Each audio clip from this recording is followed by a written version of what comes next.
Huku zikisalia siku chache kabla ya kufanyika kwa uchaguzi mdogo wa kiti cha mwakilishi wadi wa eneo la Kisa Mashariki, chama cha MDG kikiongozwa na kiongozi wake Mheshimiwa David Ochieng kilikita kambi katika eneo hilo kwa minajili ya kuandaa misururu ya kumpigia debe mpeperushaji wa bendera ya chama Joel Ongoro Otuoma.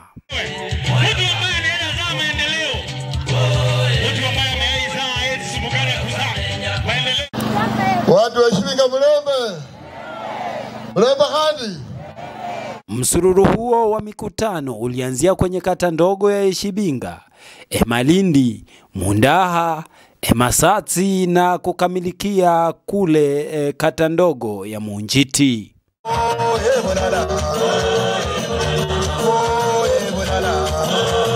Wakati wa mikutano hiyo, viongozi mbalimbali waliwarai wapiga kura kumchagua Ongoro, kwani ni kiongozi ambaye ana uzoefu mkubwa na ataweza kufanya maendeleo ya haraka kwa muda huu mchache uliosalia kabla ya uchaguzi mkuu wa mwaka 2027. Nataka mpeleke Ongoro kwa sababu si amefanya kazi. Mumemjaribu mkamuona. Hata shule mtu hawezi toka class 1 na anaenda form 4. Sawa sawa.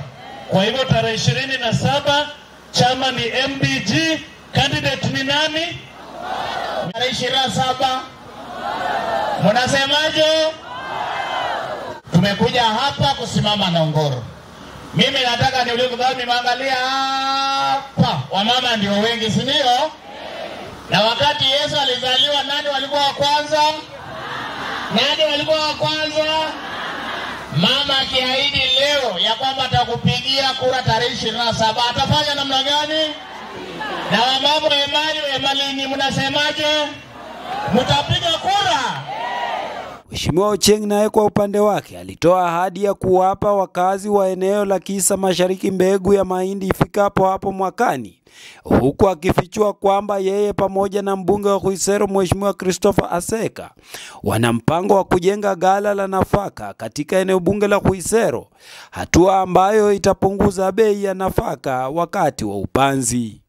Tumekubaliana na Mheshimiwa Ongoro na Mheshimiwa Aseka kwamba hapa Khwisero pia tutapigana na Mheshimiwa tujenge ile store ya fertilizer na store ya mbegu ya Kenya Seed ili watu wa Khwisero badala ya kununua mbegu shilingi 1000, ukiwa na store ya mbegu ya Kenya Seed hapa kwenyu utakwenda kununua mbegu shilingi 520 peke yake. Mbunge huyo wa Ugenya aliwasuta viongozi wa kitaifa wanaotaka kuugeuza uchaguzi wa Kisa Mashariki kuwa kipimo cha ubabe, akisema wakazi wa eneo hilo wanahitaji tu kiongozi wa kuwafanyia maendeleo wala sio uwanja wa viongozi kuonyeshana ubabe.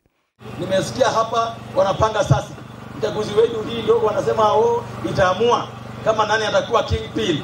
Atakuja hapa anatembea, akuja Weta, akuje Musalia, akuje Oparanya kutumana nguvu hapa Kisa East, hapa Munjiti sio uwanja kutumana nguvu, kwa sababu tunajua kwamba panapopigana bulls wawili nani huumia. Ningependa kuambia msikubali siasa inapigwa ya kuona nani mkubwa nani mdogo. Siasa hii mnapiga ni kuona nani atafanyia mtu wa Munjiti kazi, nani anapata mtu wa Munjiti mambo ya maji, nani atasaidia mambo ya mbegu ya kupanda, nani atasaidia mambo ya biashara, nani atasaidia vijana waende shule. That is what you need, that's what you must get. Sio siasa ya uongozi kubwa na kuna kitu kinakuja nani. Nikiripoti kutoka wadi ya Kisa Mashariki, eneo bunge la Khwisero, kaunti ya Kakamega, jina langu ni Titus Musoke.